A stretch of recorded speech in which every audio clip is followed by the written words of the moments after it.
जय हिंद साथियों, आपका स्वागत है आपके अपने YouTube चैनल हर्ष स्टडी IQGK में। तो फ्रेंड, इस वीडियो में हम लोग भारतीय राष्ट्रीय आंदोलन के बारे में जो इम्पोर्टेंट MCQ होगा उसको कवर करेंगे। तो फ्रेंड, मैं आपको बता दूं कि हम लोगों ने पिछले वीडियो में भारतीय राष्ट्रीय आंदोलन को डिटेल में कवर किया है और उससे जितने भी MCQ इम्पॉर्टेंट वाले बन सकते हैं इस वीडियो में कवर किया गया है। साथ में इसमें वो MCQs भी हैं जो किसी न किसी परीक्षा में आपसे पूछा गया है। तो ये वीडियो आपके अपकमिंग एग्जाम के लिए बहुत ज़्यादा इम्पॉर्टेंट रहने वाला है, इसलिए वीडियो को अंत तक देखिएगा। अगर वीडियो आपको फ्रेंड इन्फॉर्मेटिव लगती हो और आप चैनल पर नए हो तो चैनल को लाइक और सब्सक्राइब जरूर कीजिएगा। तो चलिए शुरू करते हैं भारतीय राष्ट्रीय आंदोलन से बनने वाले इम्पोर्टेंट MCQ को। तो पहला प्रश्न बनता है कि 1885 में भारतीय राष्ट्रीय कांग्रेस यानी कि INC की स्थापना किसकी पहल पे की गई थी? तो 1885 में भारतीय राष्ट्रीय कांग्रेस यानी कि इंडियन नेशनल कांग्रेस की स्थापना जो हुई थी वो हुई थी फ्रेंड A.O. ह्यूम के कहने पर, यानी संस्थापक जो थे वो थे A.O. ह्यूम। ये भी एक ब्रिटिश ही थे। आइए इसके बारे में कुछ इंपॉर्टेंट पॉइंट्स देख लेते हैं। तो भारतीय राष्ट्रीय कांग्रेस का जो गठन है वो 28 दिसंबर 1885 में एलन ऑक्टेवियन ह्यूम द्वारा किया गया था।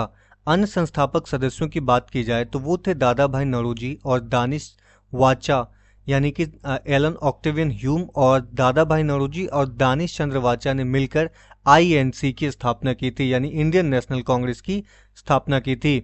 इसका पहला सत्र जो है वो 1885 में वमेश चंद्र बनर्जी की अध्यक्षता में बॉम्बे में आयोजित किया गया था। तो ये इम्पॉर्टेंट फैक्ट है, आप इसे याद रखिएगा।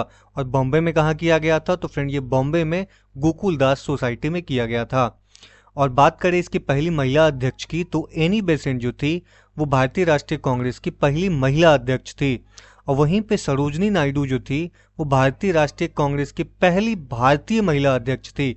तो ये भी याद रखिएगा, पहली महिला अध्यक्ष पूछे तो एनी बेसेंट और पहली भारतीय महिला अध्यक्ष पूछे तो वो है सरोजनी नायडू। तो आप इसे याद रखिएगा। अगला प्रश्न बनता है कि 1905 में बंगाल विभाजन किसके द्वारा किया गया था? तो फ्रेंड, 1905 में जो बंगाल विभाजन हुआ था वो किया गया था लॉर्ड कर्जन के द्वारा। तो आप ये याद रखिएगा, लॉर्ड कर्जन। इसे हम हिंदुस्तानी दुर्जन के नाम से भी याद रखते हैं। और याद रखिएगा 1905 में बंगाल विभाजन हुआ, उस समय के वायसराय जो थे वो थे लॉर्ड कर्जन। तो आइए इंपॉर्टेंट फैक्ट देख लेते हैं, यानी इंपॉर्टेंट पॉइंट्स देख लेते हैं। तो 19 जुलाई 1905 को भारत के तात्कालिक वायसराय लॉर्ड कर्जन ने बंगाल के विभाजन की घोषणा की थी और 16 अक्टूबर 1905 को इसे लागू कर दिया था। तो ये याद रखिएगा। विभाजन के बाद बंगाल को पश्चिमी बंगाल और पूर्वी बंगाल में बांटा गया था। जो पूर्वी बंगाल था वो मुस्लिम बहुल क्षेत्र था और जो पश्चिमी बंगाल था वो हिंदू बहुल क्षेत्र था। इसी आधार पर बंगाल का विभाजन हुआ है। मैंने आपको पिछले वीडियो में डिटेल में बताया था, उस वीडियो का लिंक मैं इस वीडियो के डिस्क्रिप्शन में डाल दूंगा। तो फ्रेंड, ये पश्चिम बंगाल आज भी पश्चिम बंगाल के नाम से जाना जाता है और पूर्वी बंगाल आज ये बांग्लादेश के नाम से जाना जाता है। तो 12 दिसंबर 1911 को लॉर्ड हार्डिंग ने बंगाल को फिर से संगठित कर दिया, यानी कि 1911 में बंगाल विभाजन रद्द किया गया। और इसलिए किया गया क्योंकि इस समय जो इंग्लैंड के राजा थे जॉर्ज पंचम वो भारत आ रहे थे और 1912 में दिल्ली दरबार सजा था और इसी दिल्ली दरबार में बंगाल से उठा करके राजधानी दिल्ली में शिफ्ट कर दिया गया था। अगला प्रश्न बनता है कि ऑल इंडिया मुस्लिम लीग की स्थापना कब हुई थी? तो friend, all India Muslim league की जो स्थापना है वो हुआ था 1906 में। सही आंसर है ऑप्शन ए 1906। तो ऑल इंडिया मुस्लिम लीग की स्थापना 1906 में हुई थी। आपको बता दें कि ऑल इंडिया मुस्लिम लीग, जिसे हम लोग AIML कहते हैं, की स्थापना जो है 30 दिसंबर 1906 को ढाका, यानी वर्तमान ढाका जो है बांग्लादेश की राजधानी ढाका में हुई थी। इस लीग की संस्थापना जो है, यानी स्थापना जो है ढाका के उस समय के जो नवाब थे, नवाब सलीमुल्लाह खां के नियंत्रण में एक सम्मेलन हुआ था। यानी कि सलीमुल्लाह खां के निमंत्रण में यह एक सम्मेलन हुआ था और इसी सम्मेलन में इसकी नींव रखी गई थी। इस लीग का जो संविधान है वो 1907 में कराची पाकिस्तान में बनाया गया। इसकी स्थापना तो हुई थी ढाका में, यानी बांग्लादेश में, और इसके संविधान की स्थापना जो है, संविधान जो बना था वो कराची वर्तमान पाकिस्तान में बना था। और इसका पहला अधिवेशन जो है वो 1908 यानी अमृतसर पंजाब में हुआ था। ऑल इंडिया मुस्लिम लीग के पहले सत्र के जो अध्यक्ष थे वो थे आगा खां। तो ये याद रखिएगा कि पहला अधिवेशन 1908 में अमृतसर में हुआ था और इसके जो पहले अध्यक्ष थे वो थे आगा खां। नेक्स्ट क्वेश्चन बनता है कि कांग्रेस के उदारवादी और उग्रवादी नेताओं में वास्तविक नेताओं में विभाजन किस अधिवेशन में हुआ था, यानी कि कांग्रेस दो धड़े में किस अधिवेशन में बटे थे। तो सही आंसर फ्रेंड सूरत अधिवेशन, जो कि हुआ था 1907 में। सही आंसर है ऑप्शन बी 1907। सूरत अधिवेशन में दो धड़े में बट गया था कांग्रेस। तो आपको बताएं कि 1907 के जो है सूरत सत्र को लोकप्रिय रूप से सूरत विभाजन के रूप में भी जाना जाता है, क्योंकि कांग्रेस दो समूहों में विभाजित हो गई थी, यानी कि गरम दल और नरम दल। और इसकी जो अध्यक्षता कर रहे थे, यानी नरम दल की जो अध्यक्षता कर रहे थे वो कर रहे थे रास बिहारी घोष, और गरम दल की जो अध्यक्षता कर रहे थे वो कर रहे थे बाल गंगाधर तिलक, लाला लाजपत राय, विपिन चंद्र पॉल, जिन्होंने सामूहिक रूप से लाल बाल पाल तिगड़ी के रूप में भी जाना जाता है, यानी हम लोग लाल बाल पाल को गरम दल का नेता कहते हैं। दादा भाई नौरोजी, गोपाल कृष्ण गोखले, मदन मोहन मालवीय, ये सभी नरमपंथी के नेता थे, यानी कि ये लोग उदारवादी नेता थे और ये लोग उग्रवादी नेता थे। अगला प्रश्न बनता है कि खुदीराम बोस को निम्नलिखित में से किस जेल में फांसी दिया गया था, यानी कि फांसी पे भेजा गया था। तो ये भेजा गया था फ्रेंड मुजफ्फरपुर। सही आंसर है ऑप्शन बी मुजफ्फरपुर। तो इंपॉर्टेंट पॉइंट्स देख लेते हैं। तो 30 अप्रैल 1908 को खुदीराम बोस ने मुजफ्फरपुर में एक गाड़ी पर बम फेंका था, जिससे मुख्य प्रेसिडेंसी के जो मजिस्ट्रेट थे, जिसका नाम था डगलस किंगफोर्ड, उसकी मौत नहीं हो पाई थी। तो इनको मजिस्ट्रेट डगलस किंग्सफोर्ड पे बम फेंकने के आरोप में फांसी पे चढ़ाया गया था। इस मामले को मुजफ्फरपुर षड्यंत्र केस के नाम से भी जानते हैं, जो कि 1908 में हुआ था। मुजफ्फरपुर के मुख्य प्रेसिडेंसी दंडनायक जो थे उनका नाम था D.H. किंग्सफोर्ड। को मारने की साजिश के आरोप में खुदीराम बोस जी को मुजफ्फरपुर जेल भेजा गया था और 13 जुलाई 1908 को उन्हें मौत की सजा सुनाई गई थी और 11 अगस्त 1908 को 18 साल की उम्र में उन्हें फांसी पे लटका दिया गया था।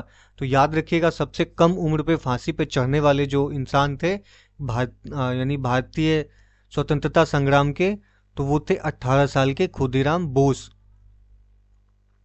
अगला प्रश्न बनता है कि अमेरिका में गदर पार्टी की स्थापना किसके द्वारा की गई थी। तो फ्रेंड अमेरिका में जो गदर पार्टी की स्थापना है वो किया गया था लाला हरदयाल और सोहन सिंह भकाना के नेतृत्व में। तो लाला हरदयाल और सोहन सिंह भकाना दोनों ने संयुक्त रूप से गदर पार्टी की स्थापना की। तो सही आंसर है फ्रेंड ऑप्शन सी, उपयुक्त दोनों। तो देखिए गदर पार्टी की जो स्थापना है वो लाला हरदयाल ने 15 जुलाई 1913 को सैन फ्रांसिस्को, जो कि कैलिफोर्निया में है, वहां पे की थी। इनका सहयोगी थे सोहन सिंह भकाना। नेक्स्ट क्वेश्चन है कि महात्मा गांधी किस वर्ष दक्षिण अफ्रीका से भारत लौटे थे। तो महात्मा गांधी जो है फ्रेंड ये दक्षिण अफ्रीका से भारत लौटे थे 9 जनवरी 1915 को। तो 9 जनवरी 1915 को महात्मा गांधी दक्षिण अफ्रीका से भारत लौटे थे, इसलिए आज भी हम लोग इसे भारतीय प्रवासी दिवस के रूप में जानते हैं, प्रवासी भारतीय रूप में हम लोग मनाते हैं। तो देखिए 9 जनवरी 1915 को महात्मा गांधी दक्षिण अफ्रीका से लौटे थे, इसलिए 9 जनवरी को प्रतिवर्ष प्रवासी भारतीय दिवस के रूप में भी मनाया जाता है। तो ये इंपॉर्टेंट फैक्ट है, आप याद रखिएगा। उस समय उनकी जो उम्र थी, यानी कि अफ्रीका से जो भारत आए थे गांधी जी, उस समय उनकी उम्र थी 45 साल 3 महीने और 7 दिन।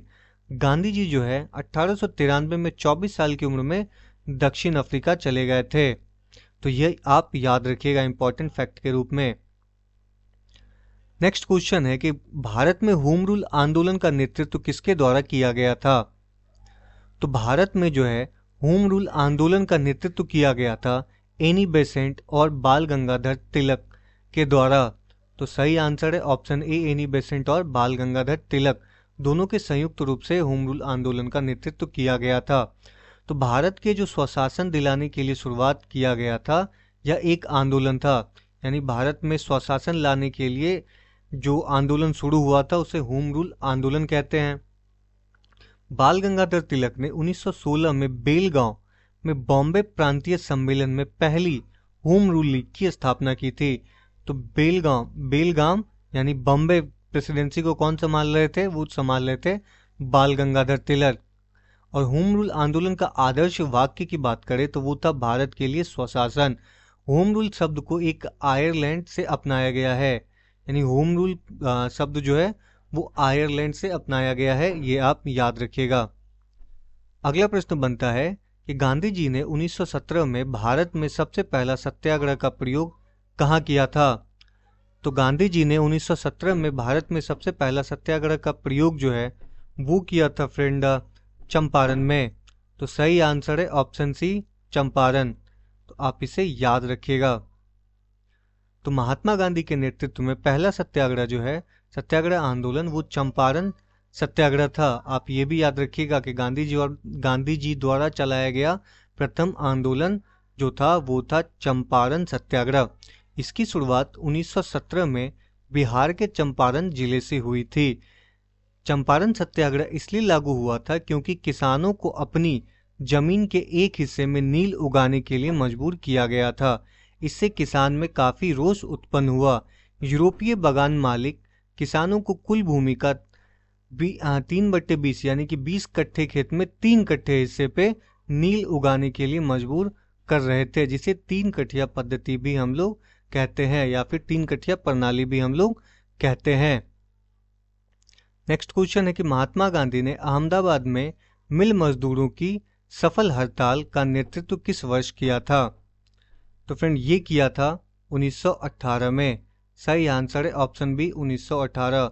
1918 में महात्मा गांधी ने अहमदाबाद में मिल मजदूरों की सफल हड़ताल का नेतृत्व किया था। तो बात करें महात्मा गांधी की, तो महात्मा गांधी ने 1918 में अहमदाबाद में सूती मिल मजदूरों के बीच सत्याग्रह आंदोलन का आयोजन किया था।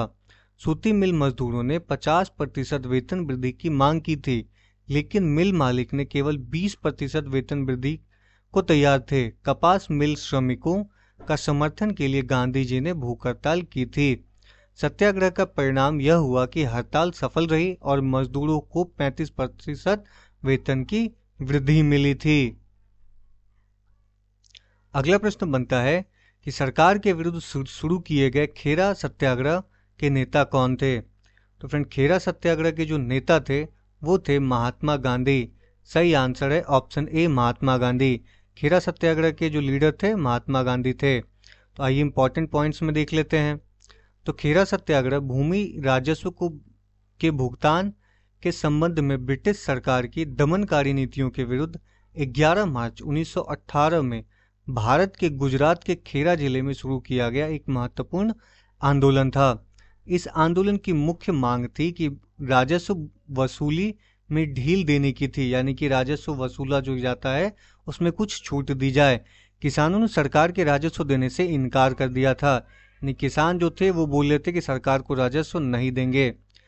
खेरा के लोग फसल की विफलता और प्लेग की महामारी के कारण अंग्रेजों द्वारा लगाए गए उच्च करों का भुगतान करने में असमर्थ थे। तो गांधी जी और सरदार वल्लभ भाई पटेल के नेतृत्व में खेरा किसान आंदोलन का नेतृत्व किया था, यानी कि दोनों ने संयुक्त रूप से किया था। यहीं पे सरदार वल्लभ भाई पटेल गांधी जी से मिले थे पहली बार। अगला प्रश्न बनता है कि रॉलेट एक्ट का उद्देश्य क्या था? तो फ्रेंड रॉलेट एक्ट का जो उद्देश्य था वो था सरकार द्वारा बिना मुकदमा दायर किए किसी भी व्यक्ति को बंदी बनाना। सही आंसर है ऑप्शन सी, सरकार द्वारा किसी को भी बिना बताए उठा लेना, यानी बंदी बना लेना। नेक्स्ट क्वेश्चन बनता है कि रॉलेट एक्ट 6 फरवरी 1919 को पारित किया गया था। इस अधिनियम के तहत सरकार को किसी भी संदिग्ध को बिना मुकदमे के जेल में डालने और सजा देने का अधिकार दिया गया था। महात्मा गांधी ने इसे ब्लैक एक्ट कहा। तो याद रखिएगा कि किसने कहा था ब्लैक एक्ट? महात्मा गांधी ने इसे ब्लैक एक्ट कहा था। इस अधिनियम को लॉर्ड चैम्सफोर्ड के कार्यकाल में पारित किया गया था। तो वायसराय उस समय कौन थे 1919 में? तो लॉर्ड चैम्सफोर्ड थे। तो ये भी याद रखिएगा। नेक्स्ट क्वेश्चन बनता है कि जलियांवाला बाग हत्याकांड की घटना कब हुई थी? तो जलियांवाला बाग हत्याकांड की जो हुई थी फ्रेंड, ये हुआ था आपको 13 अप्रैल 1919 को। सही आंसर है ऑप्शन ए, 13 अप्रैल 1919 को जलियांवाला बाग हत्याकांड हुई थी। ये हुआ क्या था तो वो जानते हैं। जलियांवाला बाग हत्याकांड, जिसे अमृतसर नरसंहार के नाम से भी जाना जाता है, ये 13 अप्रैल 1919 को हुआ था।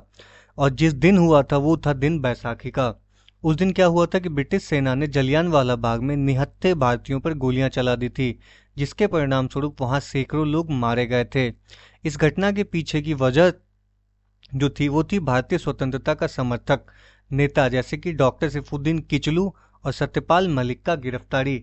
तो लोग बोल रहे थे कि इनके गिरफ्तारी के विरोध में जलियांवाला बाग में लोग इकट्ठा हुए थे, और कुछ लोगों का कहना था कि बैसाखी था, उसी का मेला लगा हुआ था। तो इस हत्याकांड के लिए पंजाब के जो लेफ्टिनेंट गवर्नर थे, जिनका नाम था माइकल ओ डायर, को सीधे तौर पे जिम्मेदार ठहराया गया। तो याद रखिएगा, माइकल ओ डायर ने गोलियां चलवाई थी। इस हत्याकांड के बाद महात्मा गांधी ने केसरे हिंद की उपाधि लौटा दी थी। तो आप याद रखिएगा, महात्मा गांधी ने केसरी हिंद की उपाधि लौटा दी थी। इस हत्याकांड के बाद रविंद्रनाथ टैगोर ने अपना नाइटहुड का सम्मान वापस दे दिया था, जिसे जॉर्ज पंचम ने दिया था रविंद्रनाथ टैगोर को।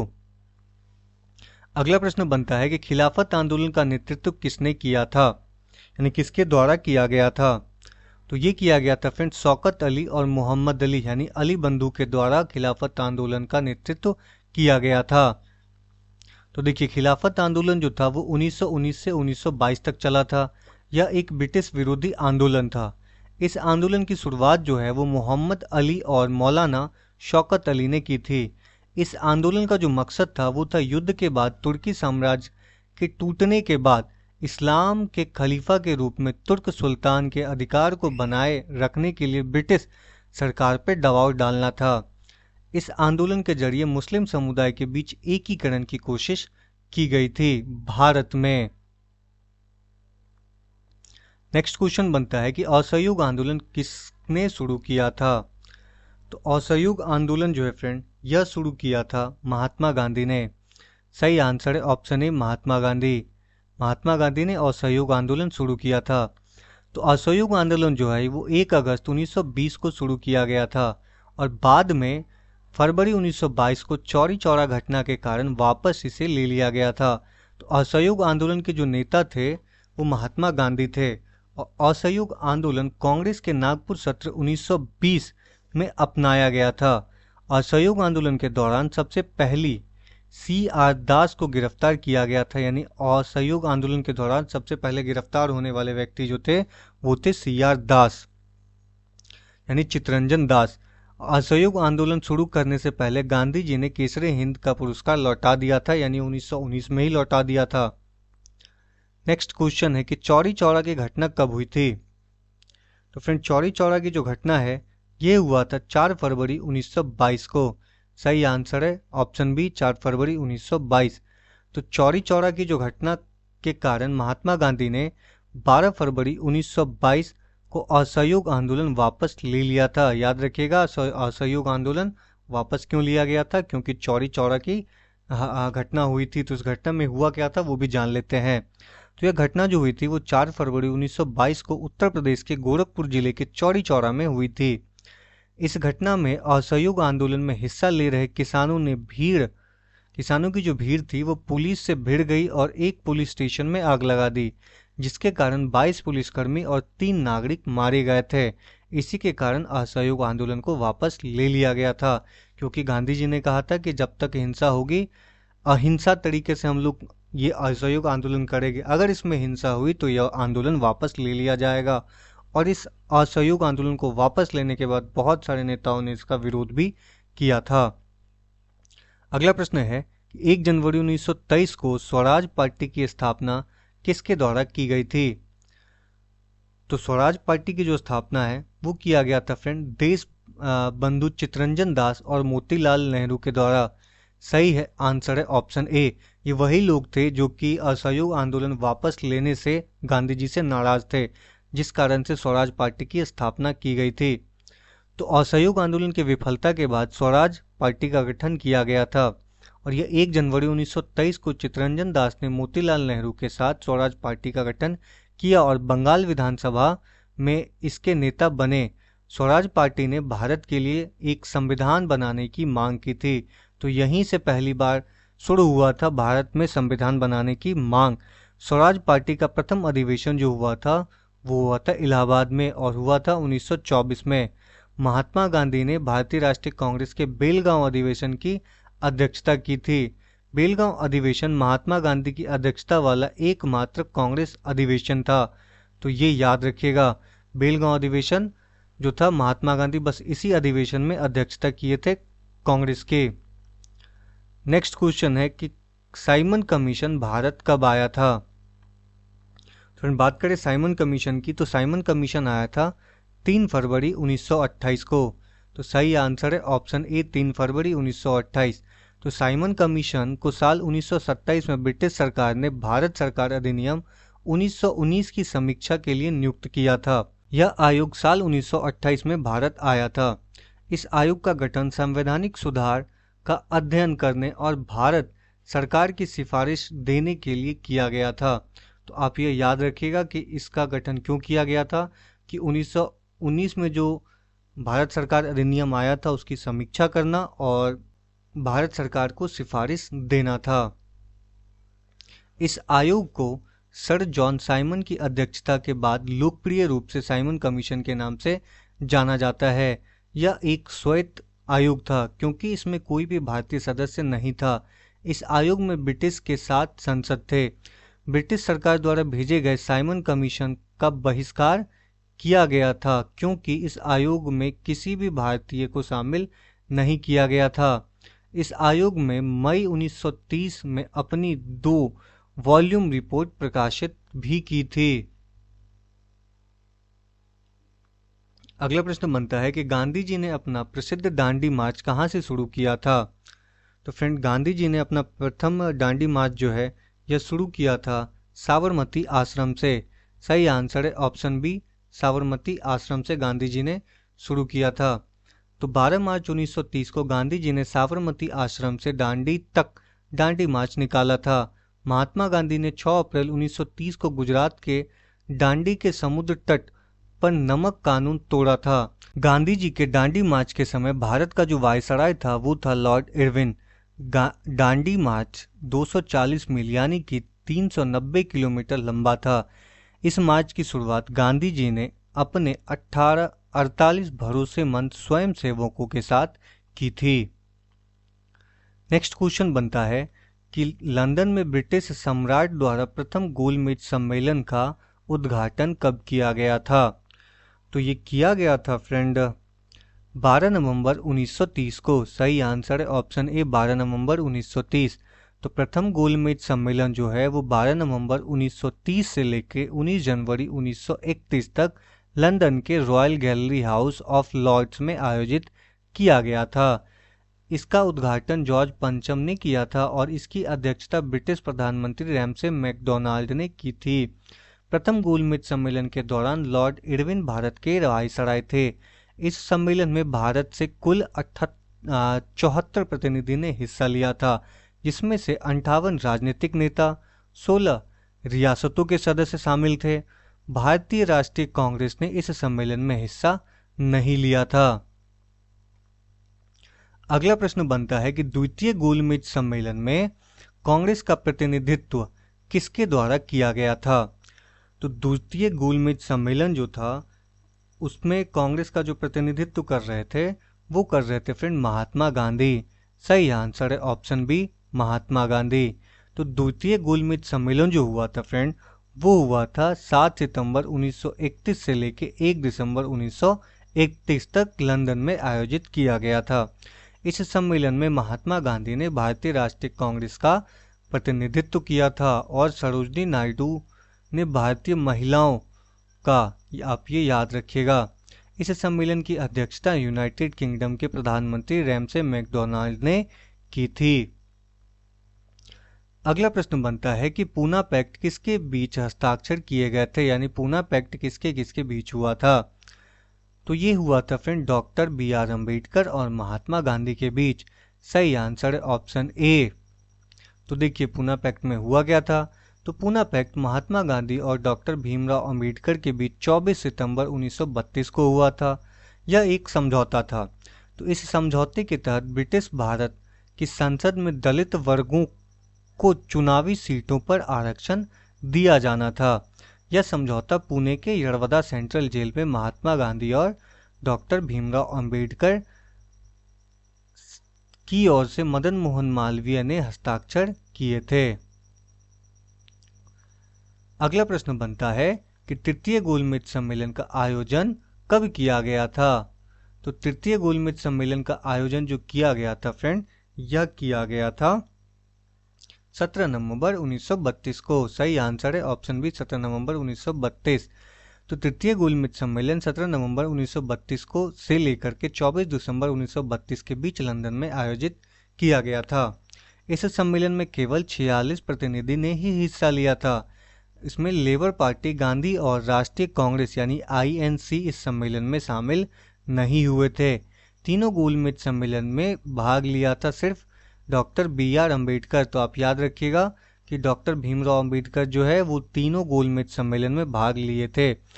तेज बहादुर और एम.आर. जयकर, एन.एम. जोशी, सी.एन.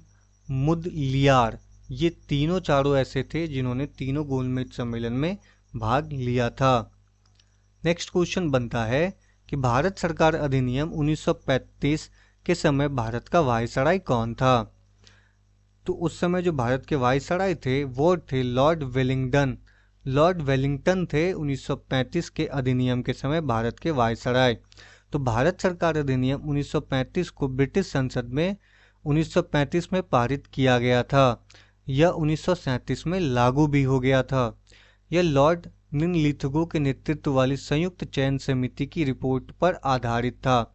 भारत सरकार अधिनियम 1935 के द्वारा वर्मा को भारत से अलग किया गया था। तो वर्मा कभी भारत का हिस्सा हुआ करता था, लेकिन भारत सरकार अधिनियम 1935 के द्वारा वर्मा को यानी कि म्यांमार को अलग कर दिया गया था। भारत सरकार अधिनियम 1935 के द्वारा भारत परिषद को समाप्त कर दिया गया था।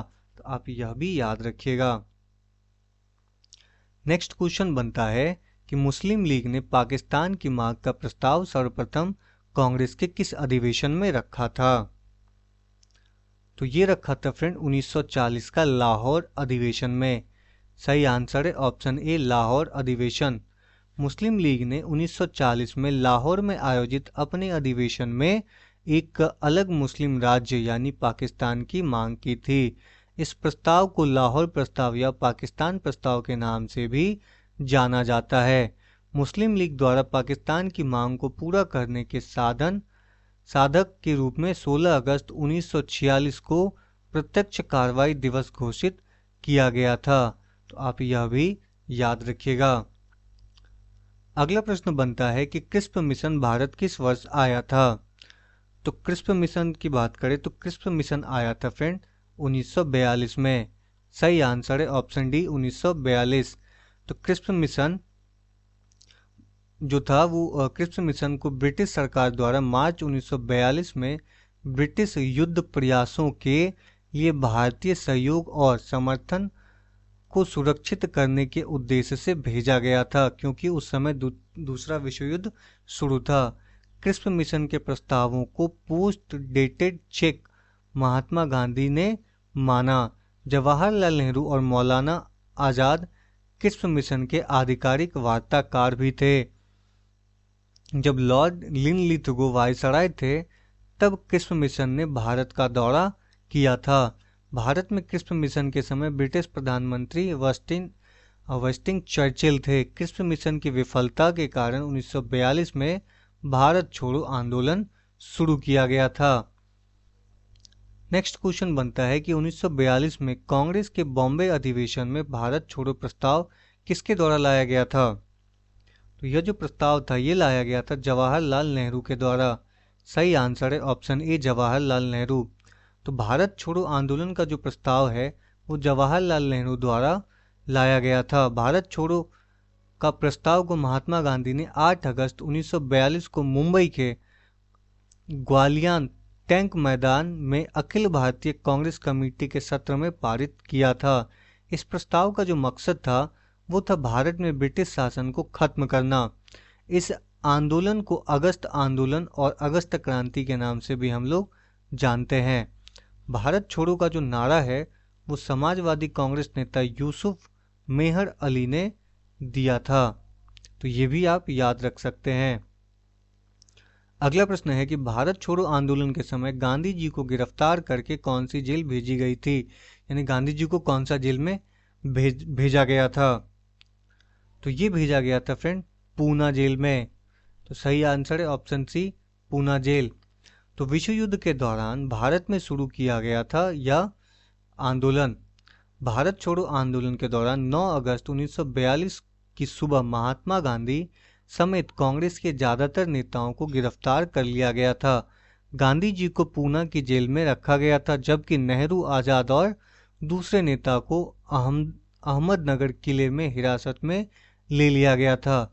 इस आंदोलन के दौरान गांधी जी ने करो या मरो का नारा दिया था। भारत छोड़ो आंदोलन गांधी जी द्वारा 9 अगस्त 1942 को द्वितीय विश्व युद्ध के दौरान भारत में शुरू किया था। अगला प्रश्न बनता है कि अगस्त आंदोलन के दौरान अंग्रेजों ने कौन सा ऑपरेशन शुरू किया था। तो ये किया था फ्रेंड ऑपरेशन जीरो आवर। सही आंसर है option D, operation zero hour. Next question बनता है कि शिमला सम्मेलन किस वर्ष आयोजित किया गया था। तो फ्रेंड ये शिमला सम्मेलन जो है ये आयोजित किया गया था 1945 में। सही आंसर है ऑप्शन सी, 1945। तो इंपॉर्टेंट पॉइंट्स देख लेते हैं। शिमला सम्मेलन जो है भारत में वायसराय लॉर्ड वेवेल और ब्रिटिश भारत के प्रमुख राजनीतिक नेताओं के बीच एक बैठक थी, जिसे हम लोग शिमला सम्मेलन के नाम से जानते हैं। शिमला सम्मेलन में कुल 22 प्रतिनिधियों ने हिस्सा लिया था।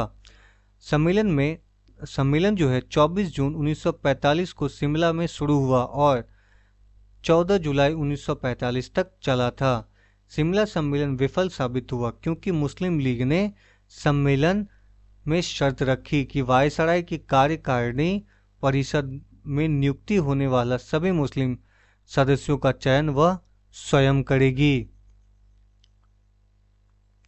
अगला प्रश्न बनता है कि कैबिनेट मिशन योजना किस वर्ष स्थापित की गई थी। तो कैबिनेट मिशन योजना जो है यह स्थापित किया गया था फ्रेंड 1946 में। सही आंसर है ऑप्शन डी, 1946।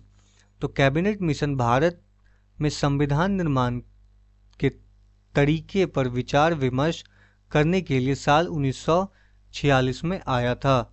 इसका जो मकसद था भारत को शांतिपूर्ण तरीके से सत्ता हस्तांतरित करना और संविधान बनाने पर आम सहमति बनाना। इस मिशन की घोषणा इंग्लैंड के प्रधानमंत्री क्लेमेंट एटली ने की थी।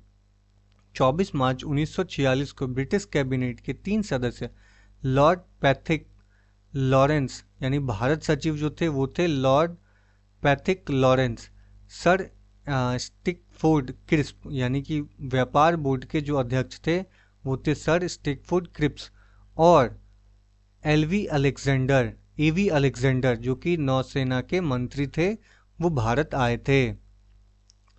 नेक्स्ट क्वेश्चन बनता है कि किस कानून द्वारा भारत और पाकिस्तान को 2 स्वतंत्र राष्ट्रों में विभाजित किया गया था।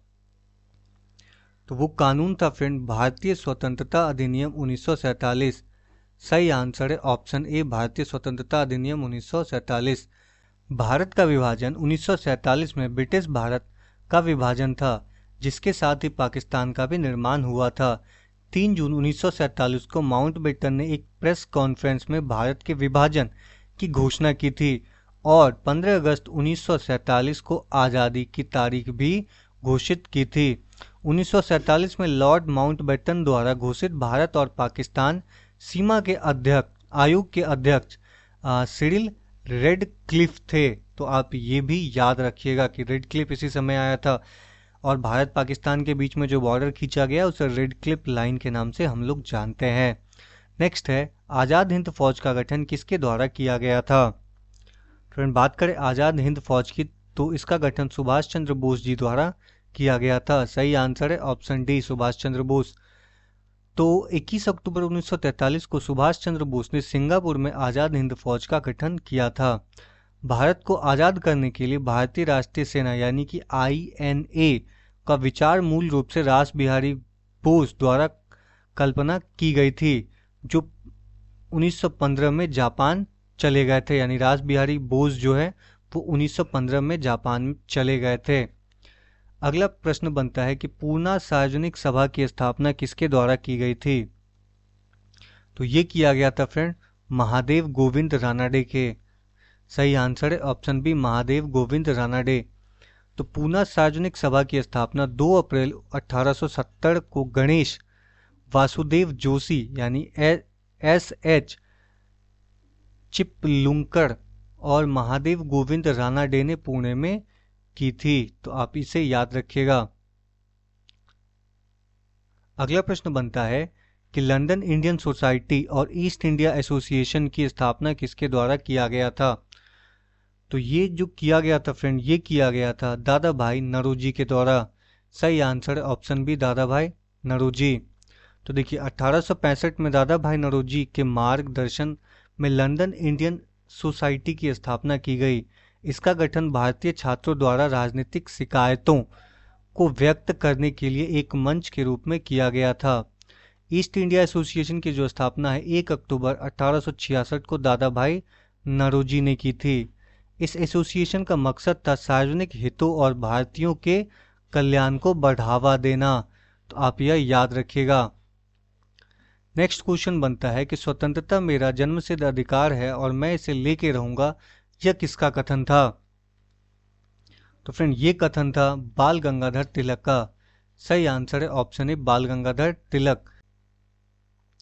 नेक्स्ट क्वेश्चन है कि निम्नलिखित में से किसने तीनों गोलमेज सम्मेलन में भाग लिया था?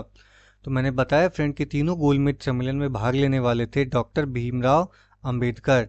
सही आंसर है option A, doctor Bhimrao Ambedkar. Next question है कि महात्मा गांधी जी ने किस गोलमेज सम्मेलन में भाग लिया था? तो फ्रेंड महात्मा गांधी जी ने द्वितीय गोलमेज सम्मेलन में भाग लिया था। सही आंसर है ऑप्शन बी, द्वितीय गोलमेज सम्मेलन। अगला प्रश्न बनता है कि कांग्रेस के उग्रवादी तथा उदारवादी नेताओं में पुनः मेल किस अधिवेशन में हुआ था? तो ये अधिवेशन था फ्रेंड लखनऊ अधिवेशन, सूरत अधिवेशन जो कि 1907 में हुआ था, वहाँ पे ये 2 धड़े में बटे, और लखनऊ अधिवेशन जो कि 1916 में हुआ था वहाँ पे यह दोनों एक हो गए थे। 1916 में भारतीय राष्ट्रीय कांग्रेस के लखनऊ अधिवेशन की जो अध्यक्षता कर रहे थे वो कर रहे थे अंबिका चरण मजूमदार। नेक्स्ट क्वेश्चन है कि सिपाही विद्रोह के समय भारत का गवर्नर जनरल कौन था? तो जिस समय भारत में सिपाही विद्रोह हो रहा था उस समय भारत का गवर्नर जनरल कौन था? तो ये था फ्रेंड लॉर्ड कैनिन। तो सही आंसर है ऑप्शन ए, लॉर्ड कैनिन था। तो आपको बता दें कि 1857 के सिपाही विद्रोह जो कि 10 मई 1857 को मेरठ से शुरू हुआ था, यह ब्रिटिश ईस्ट इंडिया कंपनी के शासन के खिलाफ बंगाल प्रेसिडेंसी के सिपाहियों ने शुरू किया था। यह विद्रोह 20 जून 1858 को ग्वालियर में खत्म हुआ था। नेक्स्ट क्वेश्चन है कि यंग इंडिया पुस्तक के लेखक कौन है? तो फ्रेंड यंग इंडिया पुस्तक की बात करें तो इसके जो लेखक हैं वो हैं सुरेंद्रनाथ बनर्जी। सही आंसर है option A, Surendranath Banerjee young India के लेखक हैं। नेक्स्ट है कि लखनऊ समझौता कब हुआ था? बात करें लखनऊ समझौता की तो ये हुआ था 1916 में। सही आंसर है ऑप्शन सी, 1916। तो देखो 1916 का लखनऊ समझौता भारतीय राष्ट्रीय कांग्रेस और मुस्लिम लीग के बीच एक समझौता था। 1916 के लखनऊ समझौते पर बाल गंगाधर तिलक और मोहम्मद अली जिन्ना के बीच हस्ताक्षर हुए थे। 1916 ईस्वी में भारतीय राष्ट्रीय कांग्रेस के लखनऊ अधिवेशन की अध्यक्षता अंबिका चरण मजूमदार ने की थी। आपसे ये बार बार पूछा जाता है कि लखनऊ अधिवेशन की अध्यक्षता किसने की थी? तो अंबिका चरण मजूमदार ने किया था। अगला प्रश्न बनता है कि वर्ष 1857 के संदर्भ में उसके मित्र ने धोखा दिया तथा अंग्रेज द्वारा बंदी बनाकर मार दिया गया था। तो ये किसका है कथन?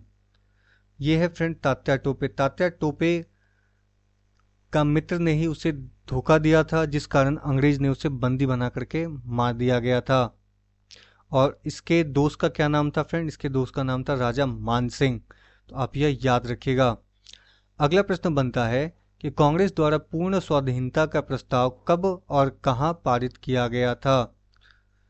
तो ये जो प्रस्ताव है ये पारित किया गया था। कांग्रेस का जो लाहौर अधिवेशन हुआ था 1929 में, वहीं पे यह पारित किया गया था। सही आंसर है ऑप्शन डी। तो भारतीय राष्ट्रीय कांग्रेस ने 19 दिसंबर 1929 को अपने लाहौर सत्र में पूर्ण स्वराज यानी कि पूर्ण स्वतंत्रता का प्रस्ताव पारित किया था। इस अधिवेशन में जवाहरलाल नेहरू को कांग्रेस का अध्यक्ष चुना गया था। 31 दिसंबर 1929 को नेहरू ने रावी नदी के किनारे तिरंगा फहराया और पूर्ण स्वराज की मांग की थी। उन्होंने 26 जनवरी 1930 को स्वतंत्रता के लिए निर्धारित तिथि बताई थी, इसीलिए आज भी हम लोग 26 जनवरी को गणतंत्र दिवस के रूप में मनाते हैं। नेक्स्ट क्वेश्चन है कि वर्ष 1929 में भारत छोड़ने के बाद सुभाष चंद्र बोस ने किस दल की स्थापना की थी? तो 1919 में भारत छोड़ चुके थे सुभाष चंद्र बोस, उसके बाद उन्होंने किस दल की स्थापना की थी, यह पूछा गया है। तो ये किया था फ्रेंड फॉरवर्ड ब्लॉक की स्थापना। सही आंसर है option D, forward block. All India forward block, जिसे हम लोग AIFB, एक वामपंथी राष्ट्रवादी राजनीतिक पार्टी थी जिसकी स्थापना 1929 में सुभाष चंद्र बोस ने पश्चिम बंगाल में की थी। अगला है प्रश्न बनता है कि गांधी इरविन समझौता कब हुआ था? तो फ्रेंड बात करें गांधी इरविन समझौता की, तो ये हुआ था 5 मार्च 1931 को। 5 मार्च 1931 को गांधी इरविन समझौता हुआ था। गांधी इरविन समझौता भारत के सविनय अवज्ञा आंदोलन से संबंधित था। इस समझौते पर 5 मार्च 1931 को महात्मा गांधी और लॉर्ड इरविन ने हस्ताक्षर किए थे। गांधी इरविन समझौता के अनुसार गांधी जी ने सविनय अवज्ञा आंदोलन स्थगित कर दिया और दूसरे गोलमेज सम्मेलन में भाग लेने के लिए सहमत हुए थे। नेक्स्ट क्वेश्चन बनता है कि कांग्रेस संगठन उदारवादी और उग्रवादी गुट कब विभाजित हुआ था? तो ये हुआ था सूरत अधिवेशन 1907 में। सही आंसर है ऑप्शन ए, 1907। तो सूरत अधिवेशन जो हुआ था 1907, कांग्रेस का जो वार्षिक अधिवेशन था वो सूरत में हो रहा था। सूरत अधिवेशन में कांग्रेस के भीतर उदारवादी और चरमपंथी नामक क्रांतिकारी की 2 शाखाओं का निर्माण हो चुका था। नेक्स्ट है कि डॉक्टर राजेंद्र प्रसाद के अनुसार पाकिस्तान के जनक कौन थे? तो डॉक्टर राजेंद्र प्रसाद के अनुसार पाकिस्तान के जो जनक थे वो थे लॉर्ड माउंटबेटन। सही आंसर है ऑप्शन बी, लॉर्ड माउंटबेटन। अगला प्रश्न बनता है कि 18 फरवरी 1946 को जल सेना के द्वारा खुला विद्रोह कहां पर किया गया था? तो ये किया गया था फ्रेंड बम्बई में। सही आंसर है ऑप्शन बी, बम्बई। उस समय मुंबई के नाम से जाना जाता था। तो नौसेना जहाज HMIS तलवार पर नौसेना के अधिकारी ने रहने की स्थिति और उन्हें दिए जाने वाले भोजन का विरोध करना शुरू कर दिया था। विरोध 18 फरवरी 1946 से शुरू हुआ था। नेक्स्ट क्वेश्चन है कि द्विराष्ट्रीय सिद्धांत का प्रतिपादन किसके द्वारा किया गया था? 2 राष्ट्र का सिद्धांत किसके द्वारा लाया गया था? तो ये लाया गया था फ्रेंड मोहम्मद अली जिन्ना द्वारा। सही आंसर है ऑप्शन डी, मोहम्मद अली जिन्ना। तो द्विराष्ट्रीय सिद्धांत को सर सैयद अहमद खां का वास्तविक जनक माना जाता है। हालांकि 20वीं शताब्दी की शुरुआत में पाकिस्तान के संस्थापक मोहम्मद अली जिन्ना ने इस सिद्धांत को प्रस्तावित किया था यानी रखा था। नेक्स्ट क्वेश्चन है कि भारत सेवक समाज के संस्थापक कौन थे? तो भारत सेवक समाज के जो संस्थापक थे वो थे गोपाल कृष्ण गोखले। सही आंसर है ऑप्शन डी, गोपाल कृष्ण गोखले। तो भारत सेवा समाज या कहे कि the servants of India society के गठन पुणे महाराष्ट्र में 12 जून 1905 को गोपाल कृष्ण गोखले द्वारा किया गया था। समाज का जो उद्देश्य था वो भारत के नागरिकों के लिए स्वैच्छिक सेवा रास्ते खोजना और विकसित करना था। नेक्स्ट क्वेश्चन है कि डेक्कन एजुकेशन सोसाइटी किसकी स्थापना इसकी स्थापना किसके द्वारा किया गया था? तो ये इसके संस्थापक थे फ्रेंड बाल गंगाधर तिलक और गोपाल गणेश अगरकर। तो सही आंसर है ऑप्शन बी, ए और बी, बाल गंगाधर तिलक और गोपाल गणेश अगरकर थे। तो डेक्कन एजुकेशन सोसाइटी, जिसे हम लोग DEC के नाम से जानते हैं, इसकी स्थापना साल 1884 में पुणे में हुआ था। अगला प्रश्न है कि संपूर्ण भारत में प्रथम स्वाधीनता दिवस कब मनाया गया था? तो ये मनाया गया था 26 जनवरी 1930 को। सही आंसर है ऑप्शन बी, 26 जनवरी 1930। नेक्स्ट क्वेश्चन बनता है कि बंगाल में क्रांतिकारी नेता द्वारा किस संस्था की स्थापना की गई थी? तो ये किया गया था फ्रेंड अनुशीलन समिति की स्थापना। सही आंसर है ऑप्शन बी, अनुशीलन समिति। अगला प्रश्न है कि कांग्रेस के प्रथम अधिवेशन की अध्यक्षता किसके द्वारा की गई थी? तो ये किया गया था WC बनर्जी यानी कि विमेश चंद्र बनर्जी के द्वारा। अगला प्रश्न बनता है फ्रेंड कि वर्नाकुलर प्रेस एक्ट किसके शासन में पारित किया गया था? तो वर्नाकुलर प्रेस एक्ट जो है यह लॉर्ड लिटन के कार्यकाल में पारित किया गया था। नेक्स्ट है, मुझ पर किया गया लाठी का एक प्रहार ब्रिटिश साम्राज्य के कफन में कील बनकर रहेगा, ऐसा किसने कहा था? तो ऐसा कहा था फ्रेंड लाला लाजपत राय ने। सही आंसर है ऑप्शन सी, लाला लाजपत राय। लाला लाजपत राय को केसरे हिंद, केसरे पंजाब के नाम से जाना जाता था। 19 मई 1894 को लाला लाजपत राय ने पंजाब में नेशनल बैंक की स्थापना की थी। तो पंजाब नेशनल बैंक, जिसे हम लोग PNB के नाम से जानते हैं, ये लाला लाजपत राय द्वारा खोला गया बैंक था। अगला है कि हंटर कमेटी की नियुक्ति सरकार द्वारा किस घटना की जांच के लिए की गई थी? तो जिस घटना की जांच के लिए की गई थी वो था जलियांवाला बाग हत्याकांड की जांच के लिए। सही आंसर है ऑप्शन बी, जलियांवाला बाग हत्याकांड। अगला प्रश्न बनता है मुस्लिम लीग द्वारा मुक्ति दिवस कब मनाया गया था? तो ये मनाया गया था फ्रेंड 22 दिसंबर 1939 को, मुक्ति दिवस। सही आंसर है ऑप्शन बी। अगला प्रश्न बनता है केसरी और मराठा समाचार पत्र किसने निकाले थे? तो ये है बाल गंगाधर तिलक। सही आंसर है ऑप्शन ए, बाल गंगाधर तिलक। नेक्स्ट क्वेश्चन बनता है कि भारतीय राष्ट्रीय कांग्रेस की स्थापना के समय भारत का गवर्नर कौन था? तो ये था फ्रेंड लॉर्ड डफरिन। सही आंसर है option B, lord Dufferin. Next question बनता है कि गांधी जी द्वारा किस पत्रिका का संपादन किया गया था? तो पत्रिका का नाम था फ्रेंड हरिजन। सही आंसर है ऑप्शन ए, हरिजन। अगला प्रश्न बनता है कि जलियांवाला बाग हत्याकांड के विरोध में सर यानी कि नाइटहुड का खिताब किसके द्वारा वापस कर दिया गया था? तो ये किया गया था रविंद्रनाथ टैगोर के द्वारा। सही आंसर है ऑप्शन बी, रविंद्रनाथ टैगोर। अगला प्रश्न बनता है कि इंडियन सिविल सर्विसेज की परीक्षा पास करने वाला पहले भारतीय कौन थे? तो ये थे फ्रेंड सत्येंद्र नाथ ठाकुर। सही आंसर है ऑप्शन ए, सत्येंद्र नाथ ठाकुर। अगला प्रश्न बनता है कि इलवर्ट विधेयक किस वायसराय के काल में पेश किया गया था? तो इलवर्ट विधेयक जो है ये पेश किया गया था लॉर्ड रिपन के कार्यकाल में। सही आंसर है ऑप्शन ए, लॉर्ड रिपन।